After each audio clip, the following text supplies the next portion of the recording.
इस बिल के पीछे, बिल मैं लेके आया हूं, लेकिन इस बिल के पीछे सदन के कई सदस्य जो आज नहीं हैं, भाजपा के हों, ट्रेजरी बेंच के या अपोजिशन के, हम सब ने सेंट्रल हॉल में कोविड के महामारी के बाद कई दफ़े इस पे चर्चा की। तो ये निहायत ही मैं व्यक्तिगत बिल नहीं मानता, एक सामूहिक सोच, एक सामूहिक दृष्टिकोण, एक सामूहिक प्रसंग के वश इसका जन्म हुआ। सर, दूसरी लहर के दौरान मुझे स्मरण है, आज से ठीक एक वर्ष पूर्व 21 जुलाई 2021 को इस सदन में कोविड पे चर्चा हुई थी। कोविड की महामारी से क्या क्या खत्म हुआ, तो कहीं ना कहीं जब मैं आज बोलने को खड़ा हुआ हूं तो ये भी लगता है कि क्या भूलूं क्या याद करूं। सर, उसी दौरान जब सदन में भी चर्चा हो रही थी, मैं बिहार गया था और वहां पर भी जो हम लोगों ने कहर देखा, किसी सरकार का कोई दोष न कह करके एक व्यवस्था के चरमरा जाने के हम साक्षी रहे, हम गवाह हैं उस ऐतिहासिक क्षण के जब हमारे हाथ से चीज़ें फिसल रही थी। तो बिहार विधानमंडल के कुछ सदस्य और हमारे नेता प्रतिपक्ष तेजस्वी जी, हम लोगों ने सोचा कि इस पर कुछ काम किया जाए। उसी दृष्टिकोण से इस बिल का जन्म हुआ जो मैंने पहले कहा, और आज आपके समक्ष इन चीज़ों को लेकर के आया हूँ। सर, स्वास्थ्य को लेकर के हमारा दृष्टिकोण नियतिवादी दृष्टिकोण रहा है। जीवन को लेकर के हमारा दृष्टिकोण इस देश में नियतिवादी रहा है। डेस्टिनी, जान, मृत्यु हो गई, उसको जाना था। मैंने एक वर्ष पूर्व इसी सदन में कहा था कि हमारे जो 2 सदस्य गए इस दुनिया से कोविड की महामारी में, उनका जाना नहीं था। सर, सरकार के खुद के आंकड़ों के मुताबिक 3.25 लाख लोग कोविड के नाम से कोविड में काल कवलित हो गए। सर, मेरा अभी भी मानना है, और आप में से अधिकांश लोग मानेंगे, कि ये मौत सिर्फ महामारी से नहीं हुई, ये मौतें हुई हैं व्यवस्था के चरमराने से। शायद हमारी व्यवस्थाएं इतनी इलास्टिक, इतनी वाइड, उनका एम्बिट इतना विशाल नहीं था कि वो उस सब चीज को समाहित कर सके जिसमें कोविड ने हमें एक चैलेंज के रूप में दिया था। सर, मैं NFHS का डेटा देख रहा था, और वो डेटा हम सब के लिए चिंता का विषय होना चाहिए। किसी राज्य में किसी की सरकार है, केंद्र में किसी की सरकार है, और अक्सर हम इस बात को कह करके आंख मूंद लेते हैं कि स्वास्थ्य तो राज्य के क्षेत्र में है, राज्य का मामला है। सर नहीं, जीवन और मृत्यु हमारे संविधान के अंदर कितने आर्टिकल्स हैं जिसको लेकर के जीवन और मृत्यु के दृष्टिकोण में ये स्टेट, सेंटर और कंकरेंट की अवधारणा को त्यागना होगा। वो क्षण आज है। सर, मैं NFHS का डेटा, मैं डिटेल डेटा नहीं दूंगा, हमारे माननीय स्वास्थ्य मंत्री जी भी हैं यहाँ बैठे हुए, हम सब वाकिफ हैं कि मैटरनल मोर्टेलिटी रेशियो दुनिया में हम उन देशों में हमारा नाम है जो चिंता का विषय है। नियोनेटल हो, अंडर 5 मोर्टेलिटी रेट हो, ट्यूबरकुलोसिस हो, ओवरऑल लाइफ एक्सपेक्टेंसी हो। सर, ये सरकार के खुद के आंकड़े हैं, ये चिंता का विषय है। ये बिल आरोप प्रत्यारोप के लिए नहीं लाया गया। इस बिल के माध्यम से मेरा आग्रह, मैं जानता हूं प्राइवेट मेंबर बिल कैसे खत्म हो जाता है, उसमें सिर्फ सिवाय चर्चा के कुछ हासिल नहीं होता, लेकिन मेरी मंशा होगी, मेरा आग्रह होगा, मेरी अपील है तमाम उन लोगों के बिहाफ पे। सर, चाहे आप कहें 3.25 लाख लोग, कई लोग कहते हैं कि नहीं कई लाख ज्यादा थे, मुझे आंकड़े में नहीं जाना है। वो जो भी मौत हुई, वो जो लाशें हमने गंगा और सरयू के किनारे देखी, वो सब आज हमसे ये डिमांड कर रहे हैं कि स्वास्थ्य के अधिकार को मौलिक अधिकार में शामिल करना चाहिए। स्वास्थ्य को हम इस नियतिवादी दृष्टिकोण से निकाल करके एक डुएबल प्रोपोजिशन में तब्दील करें, और उसके लिए आवश्यक है कि आंकड़े से डरे नहीं, आंकड़ों को कन्फ्रंट करें, और कन्फ्रंट करने के पश्चात एक ऐसी नीति विकसित करें जिस नीति के तहत आगे कभी कोई महामारी आए सर, तो हम उस महामारी के समक्ष बेबस ना हो जाए, हताश और निराश ना हो जाए। क्योंकि हम सबको याद है सर, कर्फ्यू सा सन्नाटा था पूरे देश में, लेकिन बीच में चीख पुकार आती थी सर, चित्कार होती थी, कभी ऑक्सीजन के लिए, कभी हॉस्पिटल बेड के लिए। उसके पीछे सिर्फ एक कारण था कि हमने कल्पना नहीं की थी, हमारी संकल्पना में, हमारे इमेजिनेशन में, हमारे पॉलिटिकल इमेजिनेशन में स्वास्थ्य को लेकर के जो गांभीर्य होना चाहिए उसका अभाव रहा। मैं सिर्फ बीते 8 वर्ष की बात नहीं कर रहा हूं, कई वर्षों की गणना होगी, जो गांधीर्य के अभाव की जब गणना होगी, लेकिन वक्त अब है कि हम उसको दुरुस्त करने की कोशिश करें। सर, कल ही इस हाउस में एक बिल पास हुआ, नहीं चर्चा हो रही है, पास नहीं हुआ अभी, वेपन्स ऑफ मास डिस्ट्रक्शन। मैंने कल भी कहा था कि वो एक इंटरनेशनल कमिटमेंट की वजह से उस बिल को गंभीरतापूर्वक लिया गया और उसको पास करने की कोशिश की गई। लेकिन सर, हमारा कमिटमेंट कई चीजों के लिए है। मैं आपका ध्यान आकृष्ट करना चाहता हूं article 12 international covenant on economic, social and cultural rights, उसके सारे सब क्लॉजेस तमाम सिग्नेटरी देशों पर एक तरह से मैंडेटरी करते हैं कि आप अपने यहाँ की व्यवस्थाएं दुरुस्त करिए और एलिबाई मत ढूंढिए, कारण मत ढूंढिए कि इस वजह से ये दिक्कत है। मैं समझता हूं कि महामारी के दौरान भी हमने देखा कि पॉलिटिकल विल का अभाव रहा। सर, जो सरकार या सरकारें करोड़ों रुपए के इश्तिहार दे सकती हैं, क्या वो ये कह सकती हैं कि हमारे पास संसाधन नहीं है? करोड़ों का इश्तिहार का पैसा कहां से आ रहा है? अगर उन करोड़ों के इश्तिहार के पैसे को हम अगर उसको डाइवर्ट करें इस तरह की चीजों में, तो मुझको लगता है कि परिणाम बेहतर आएगा और हम कुछ बेहतर कर पाएंगे। माननीय उपसभापति महोदय अक्सर कहते हैं, जब हम डेमोग्राफी की बात करते हैं तो कहते हैं ह्यूमन बीइंग्स एज वेल्थ। ये सर उसी तरह का एम्प्टी रेटोरिक हो गया है इस देश में, जैसे हम कहते हैं ना कि विमेन एज गॉडेस, जत्र नार्यस्तु पूज्यन्ते रमन्ते तत्र देवता। लेकिन हम सब जान रहे हैं हर गली चौराहे गांव नुक्कड़ में क्या हो रहा है उनके साथ, हमारा दृष्टिकोण क्या है। तो मैं समझता हूं कि इसको सिर्फ एक empty rhetoric, human beings as capital, human capital, इस दृष्टिकोण से निकाल करके, और पॉलिटिक्स ऑफ पॉपुलेशन के बारे में बीते दिनों में काफ़ी बात हो रही है। संभवतः मैं जब आज यहाँ बोल रहा हूँ तो शायद लोकसभा में एक बिल आया होगा कि जनसंख्या नियंत्रण विधेयक।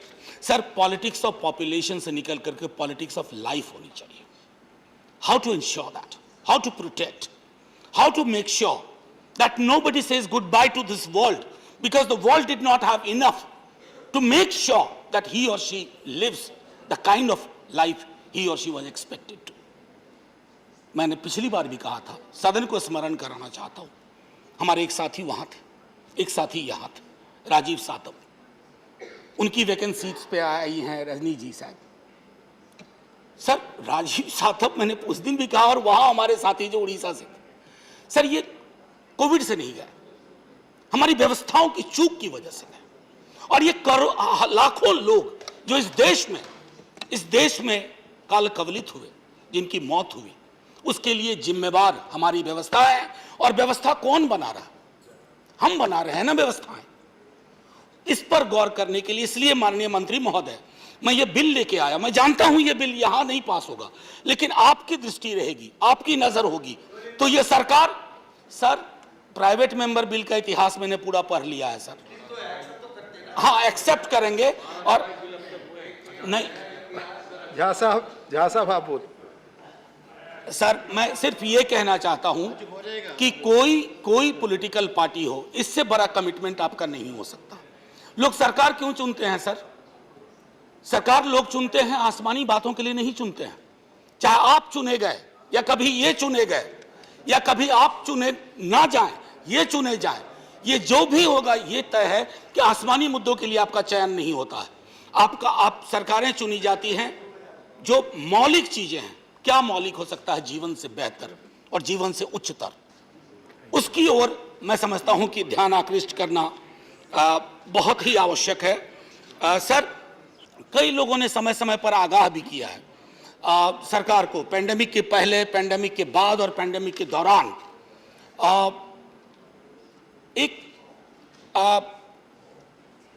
बहुत लोग, पता नहीं, पॉल फार्मर एक डॉक्टर थे सर, वो बॉस्टन से पढ़ने के बाद ज़्यादातर समय उन्होंने हैती में लगाया, और वो एक किताब भी बड़ी अच्छी उनके बारे में है, ट्रेसी किडन ने लिखी है, माउंटेन्स बियॉन्ड माउंटेन्स। हमें उस तरह की व्यवस्थाओं की ज़रूरत है। और मुझे स्मरण है कि पेंडेमिक के दौरान हमारे एक मित्र भी हैं, काफ़ी गंभीरतापूर्वक उन्होंने राइट टू हेल्थ के दृष्टिकोण से एम्स में प्रोफेसर हैं प्रोफेसर शाह आलम, उन्होंने भी लगातार सरकार से आग्रह किया कि पब्लिक हेल्थ को लेकर के जो हमारा नज़रिया होना चाहिए, क्योंकि कोविड के एक मेमोरियल की ज़रूरत हमारे इस देश को है। जैसे है ना होलोकास्ट मेमोरियल, उसी तरह से कोविड मेमोरियल, जो कि हमें रिमाइंड करेगा कि हमसे कहाँ चूक हुई, हमारी चूक और अव्यवस्था की वजह से कैसे जाने गई, क्योंकि एक स्मृति लोप सा हो गया है सर। मैं ये इसलिए कह रहा हूं कि मुझे स्मरण है पिछले वर्ष जब हम इसी सदन में चर्चा कर रहे थे तो सबकी आंखें लगभग भरी हुई थी, लोगों ने अपने निकट के लोग खोए थे। सर 1 साल नहीं बीता, हमें लगता है वो पुराने जमाने की बात थी, हम उससे बहुत आगे निकल करके आ गए। ये जो स्मृति लोप का क्षण है ये नहीं होना चाहिए। मेरा एक आग्रह होगा कि इससे पहले कि मैं थोड़ा और 2-4 बिंदु आपके समक्ष रखूं। सर आज आने से पूर्व मैंने सोचा कि थोड़ा इस पर शोध करूं। माननीय मंत्री जी, मुझे आपकी पूरी तवज्जो चाहिए, गंभीरता चाहिए, क्योंकि बहुत ही आप ही करेंगे तो कुछ निकल करके आएगा फाइनली। स्वास्थ्य को मौलिक अधिकार के दृष्टिकोण से आग्रह कर रहे हैं सदस्य कि आप उनकी बात सुने प्लीज। बात सुनिए ना सुनिए, सुनते हुए दिखिए बस। एनीवे सर मैं कॉन्स्टिट्यूएंट असेंबली में देख रहा था 2 सितंबर 1949 को इस विषय पर 2 सितंबर 1949 को इस विषय पर बेहद चर्चा हुई थी और हमारे एक महत्वपूर्ण सदस्य थे HV कामत, हरिविष्णु कामत, उन्होंने इंटरवेंशन किया था और शुरुआत की थी शरीर माध्यम खलु धर्म साधनम, शरीर माध्यम खलु धर्म साधनम, यानी कि स्वास्थ्य ही वो सीढ़ी है जिससे जीवन की उच्चतम श्रेणी तक आप पहुंच सकते हैं। और उन्होंने इस बात को रखा था कि जो राज्य और केंद्र का मामला होता है, उन्होंने कहा सुनिए, रेत पे अगर इमारत बनाने की कोशिश करेंगे तो मुश्किल होगी। तो रेत से उनका आशय क्या था कि राज्यों के पास संसाधन कम है, केंद्र को चाहिए कि इन मसलों में अगर अधिसंरचना बनाने की आवश्यकता है तो केंद्र को प्रोएक्टिव रोल लेना होगा। ये बात 2 सितंबर 1949 को हरिविष्णु कामत ने कही थी। मैं सिर्फ इतना कह रहा हूं कि दोहरा रहा हूं और अगर अच्छा लगे तो माननीय मंत्री महोदय इस पर गौर करेंगे।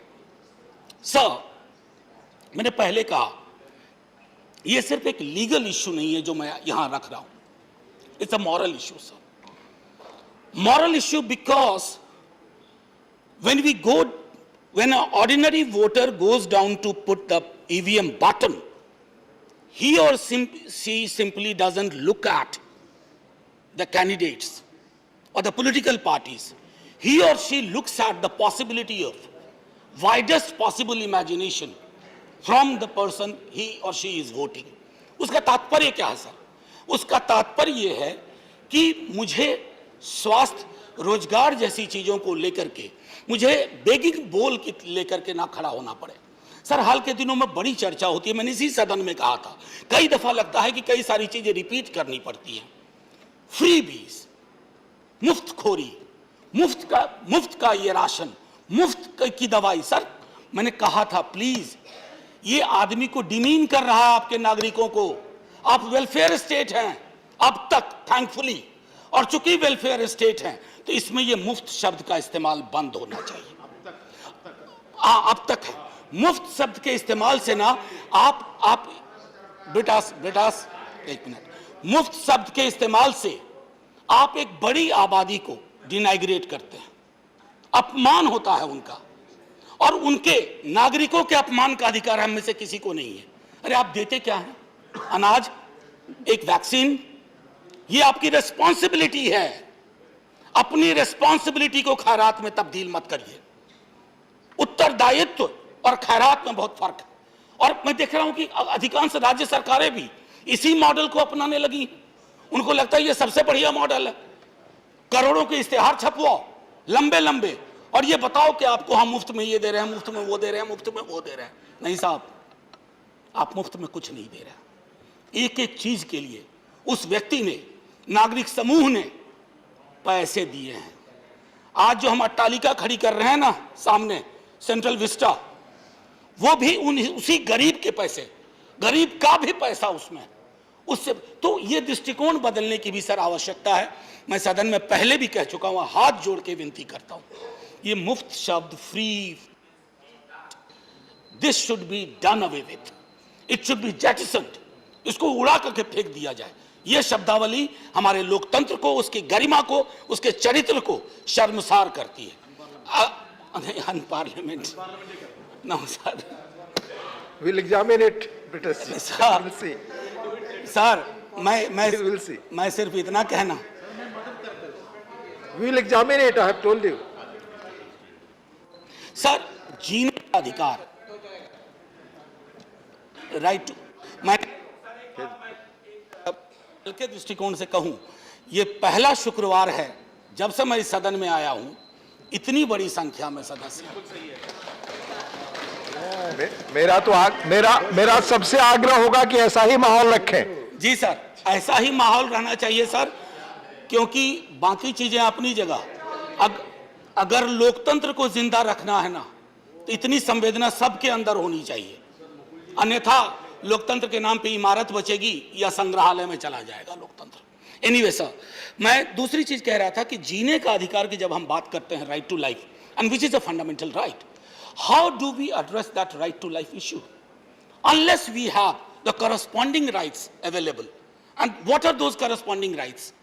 Right to health, उसके बगैर कैसे इंश्योर करेंगे? और ये ऐसा नहीं है मैं कह रहा हूं, there are judicial pronouncements, clear cut unambiguous pronouncements and observations that right to health should be integrated with right to life if you wish to achieve the completeness of the wholesome nature of right to life.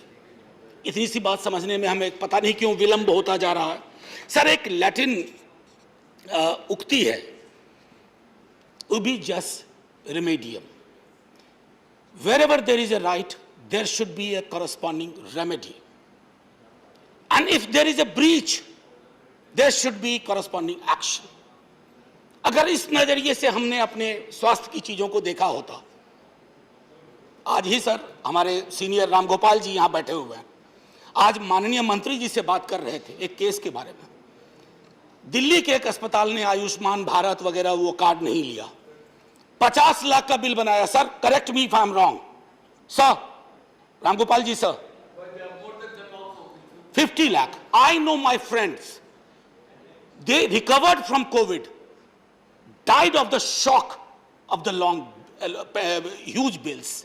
Sir मैं बाजार विरोधी नहीं हूं, अन्यथा ना लिया जाए, मैं जानता हूं, लेकिन बाजार लाभ हानि पे चलता है, प्रॉफिट एंड लॉस, और जिंदगी लाभ हानि के दृष्टिकोण से नहीं चलती है सर। जिंदगी को लाभ हानि के दृष्टिकोण से अगर हम देखेंगे ना, तो तराजू में जिंदगी भारी होगी सर। तो अगर वो भारी है तो मैं समझता हूं कि बाजार के समक्ष हमने जो आत्मसमर्पण करा दिया है अपनी पूरी स्वास्थ्य व्यवस्था को, उस पर एक लगाम जरूरी है। मैं सिर्फ ये चाहता हूं कि बाजार को आप इतनी आजादी ना दें कि आम नागरिक गुलाम हो जाए, आम नागरिक के पास कोई विकल्प ना बचे। सर अगर सरकारें चाहें तो हमारे पास व्यवस्था है, जैसे मैंने एक जिक्र किया था, कई एक्सक्यूज मी सॉरी, हमारे पास काफी बंधुआ मुक्ति मोर्चा वाला जजमेंट 84 का था सर। उसके बाद अगर आप देखें तो आर्टिकल 39, आर्टिकल 47 और इन सब को छोड़िए, उसके अलावा पंचायती राज 11 शेड्यूल में भी देखते हैं तो 243G में इसकी पर्याप्त व्यवस्था है। तो सरकारों को अगर ये पॉलिटिकल विल होगा, पॉलिटिकल इमेजिनेशन होगा, तो कोई चिंता का विषय नहीं है, आप आसानी से इसे हासिल कर सकते हैं। सर जब मैं राइट टू हेल्थ की बात करता हूं तो ये क्या इनकॉर्पोरेट करता है? सबसे पहले अवेलेबिलिटी, अफोर्डेबिलिटी, ये दोनों बेहद आवश्यक चीज है। Availability, affordability, accessibility. आप अपनी हेल्थ के पूरे स्ट्रक्चर को देख लीजिए, अवेलेबिलिटी में दिक्कत है, एक्सेसिबिलिटी में दिक्कत है, अफोर्डेबिलिटी की मैं बात ही नहीं करूंगा, क्योंकि वो सब हम सब उसके भुक्तभोगी हैं। आप और हम सांसद हैं, भगवान न करे अगर आप बीमार पड़ गए अभी और हमें जाना पड़े तो। एक मिनट झा जी, माननीय सदस्यगण, जैसा आपको पता है माननीय चेयरमैन साहब ने सूचित किया है पूरे सदन को कि वाइस चेयरमैन का नया पैनल बन चुका है। सुश्री इंदु बाला गोस्वामी जी नए पैनल में हैं। आज पहली बार आसन पर वह बैठ रही हैं। हाउस की तरफ से संचालन की और मेरी ओर से उनको बहुत शुभकामनाएं।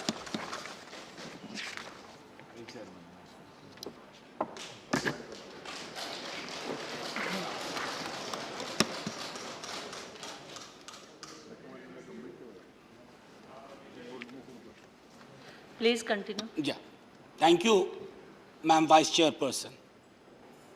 Congratulations and thank you. May I continue now, ma'am? जी, तो मैं ये मैं Continue. बोलिए आप. असल में एक चीज कहना चाहता था कि चेयर में पहली बार आपको देख रहा हूं, तो वो पूरा विजुअल पिरामिड को भी एडजस्ट होने में थोड़ा टाइम लगेगा। एनीवे मैम, तो जब मैं मौलिक अधिकार के अंदर लाने की बात कर रहा हूं तो उसके बारे में एक स्पष्ट दृष्टिकोण ये है कि एक बार अगर हमने स्वास्थ्य को जीवन का अधिकार के साथ जोड़ते हुए मौलिक अधिकार में ले लिया, तो मैं नहीं समझता हूं कि बाजार के कोई रॉन्ग प्लेयर हों या कोई रॉन्गफुल चीज़ें होंगी। हमारे पास पुख्ता व्यवस्थाएं होंगी। मैम, मैं ये देख रहा था कि लैंसेट की एक स्टडी कहती है कि हर वर्ष 24 लाख मौतें होती हैं हमारे मुल्क में उन चीज़ों से मैं बाकी मौतों का जिक्र नहीं कर रहा हूं जो ट्रीटेबल डिजीज। ये तो हमारी चूक है ना, ये तो हमारा फेलियर है, ये हमारे सिस्टम का फेलियर है। हालांकि मैं सिस्टम शब्द को भी नहीं उचित मानता, क्योंकि सिस्टम है क्या? सिस्टम हम आप हैं, उसका फेलियर है। ये लैंसेट की स्टडी कहती है। मैं क्यों ये कह रहा हूं? मेडिकल कारणों से पलायन भी होता है सर। जो मैं एक्सेसिबिलिटी, अफोर्डेबिलिटी, मैं उस राज्य से आता हूं जहां कहने को एम्स है, नए बने हैं, लेकिन आप अभी चले जाइए दिल्ली के एम्स, गलियारे में बेड के इंतजार में हजारों लोग बिहार के आपको मिलेंगे, अंदर नहीं एंट्री हो पा रही है। ये क्यों हो रहा है? जब मेडिकल कारणों से पलायन होता है माननीय स्वास्थ्य मंत्री जी, तो एक पूरा घर मूव करता है। वो दिल्ली में आकर ठिकाना लेता है, किराए का मकान लेता है, रसोई का इंतजाम करता है। ठीक हो या ना हो, उसकी जिंदगी खत्म हो जाती है, वो गरीबी में चला जाता है। 230 मिलियन लोग on an average first Covid wave के बाद, अजीम प्रेमजी फाउंडेशन की स्टडी है, वो गरीबी में चले गए, गुर्बत उन पे हावी हो गई। मैं इसलिए बार बार पिछले दफे भी बात में मैंने कहा था कि हम लोगों को ये तय करना होगा कि ये जो ओवरचार्ज करते हैं हॉस्पिटल्स, जैसा मैंने एक उदाहरण दिया, सैकड़ों उदाहरण हैं, ये जो मेडिकल माइग्रेशन होता है जिसकी वजह से परिवार के परिवार छत विछत हो जाते हैं, आखिर इसका निदान क्या है? निदान इसका एकमात्र है मेडिकल पॉवर्टी को चेक करना है। वो लगातार बढ़ रही है मेडिकल पॉवर्टी। हम लोगों ने अब तक पढ़ा था एब्सोल्यूट पॉवर्टी, रिलेटिव पॉवर्टी। अब there is a new concept called medical poverty. Medical poverty is the reason, is the outcome of our failure to address the core issues. Failure to provide affordable health care, universal health care, accessible health care. तो इसको हम एक category में ये कह दें कि medical ये उधर का मसला है, इससे हमारा कुछ खास लेना देना नहीं। बस 2-3 मिनट और लूंगा ma'am. More than anything else, Ma'am Chairperson, through you to my fellow members as well as Honorable Minister. So, in the 75th year of India's independence, celebrating independence, worshipping and celebrating the heroes, having tricolor at every home is important. These symbols are very important. But democracy and our collective will should move beyond hollow symbolism. We must address the core issues. And there is nothing more important than ensuring that everybody gets free health care, irrespective of strata, irrespective of the location, irrespective of the region, irrespective of the voting pattern or voting behavior. And I would reiterate, never call it free. Never call it, we have done it to you and you did not deserve. Now, ma'am, just a couple of things before I conclude. This House must also urge the government, I mean the House, not individual parties or members, that the GDP we spend on health should be toned up. It should go high. Because more often than not, we have seen that governments, before coming to power, they make a commitment that we'll spend this much of amount of GDP, this proportion of GDP on health. And every time, education and health are the biggest casualty. अरे साहब, स्वास्थ्य और शिक्षा से बेहतर आपके पास कोई न उपकरण है, न चुनौती है, न प्राथमिकता है। अगर ये हम आप सबके बीच में स्वीकार्य है, तो हमारी जीडीपी का एक बड़ा हिस्सा वहां खर्च होना चाहिए। मैं एक बार पुनः एक बात कहूंगा, लेजिस्लेटिव कॉम्पिटेंस पे आने से पहले, ये जो इंश्योरेंस मॉडल है, इस पर भी माननीय मंत्री महोदय पुनर्विचार होना चाहिए। This insurance model of healthcare is actually heavily tilted in favor of the insurance companies. Insurance companies का बहुत फायदा हो रहा है, मैं मानता हूं। अगर हमारी चिंता इंश्योरेंस कंपनीज को पुष्पित पल्लवित करने में है, तो जाहिर तौर पर आप करिए जो आप कर रहे हैं। लेकिन अगर आपकी चिंता 140 करोड़ हिंदुस्तानी नागरिकों में है, तो आप इंश्योरेंस मॉडल को रिविजिट करिए। मैं इसको खारिज करने की बात नहीं कर रहा हूं। Visit, have multiple strata, different strata should have a different kind of arrangement. अगर हम वो कर पाएंगे तो शायद बेहतर कर पाएंगे। मैम, आखिरी में एक बात मैं कहना चाहूंगा कि लेजिस्लेटिव कॉम्पिटेंस की बात होती है। अब आप देखिए, स्टेट सब्जेक्ट है, मैंने जीडीपी की बात पहले ही की, स्टेट सब्जेक्ट है, लेकिन हेल्थ को लेकर सेंट्रल गवर्नमेंट की स्कीम्स देखिए, राज्यों की देखिए। क्या ये बेहतर नहीं होगा कि एक बेहतर समन्वय हो, और उस बेहतर समन्वय के आधार पर एक इनेबलिंग लेजिस्लेशन सेंटर से जाए, ताकि जो मौलिक अधिकार की हम बात कर रहे हैं उसमें हम हासिल कर पाएं। 2 साल के कोविड ने हमें बहुत सारी चीजें दी है, और सबसे बड़ी चीज यह एक दी है कि हेल्थ हमारे पॉलिटिकल विल में आने की कोशिश कर रहा है, पॉलिटिकल इमेजिनेशन में आने की कोशिश कर रहा है। यहाँ बांध न बनाया जाए, दरवाजे न बंद किए जाएं। मैं सिर्फ इतना कहूँगा, आखिर में जब तमाम चर्चा होगी तो मैं कुछ अपनी बातें बाद में रखूँगा मैम चेयरपर्सन, लेकिन महत्वपूर्ण ये है कि हेल्थ को कंप्लीट पैराडाइम में देखना होगा, प्रतिमान उसका देखना होगा। मेंटल हेल्थ का मामला है, एक किताब है the myth of mental illness. हमारे अपनी वोकैबुलरी में इन दिनों भी कितनी सारे शब्द हैं जो हम चाहे अनचाहे उपयोग में लाते हैं, और वो सारे शब्द डिमीनिंग हैं।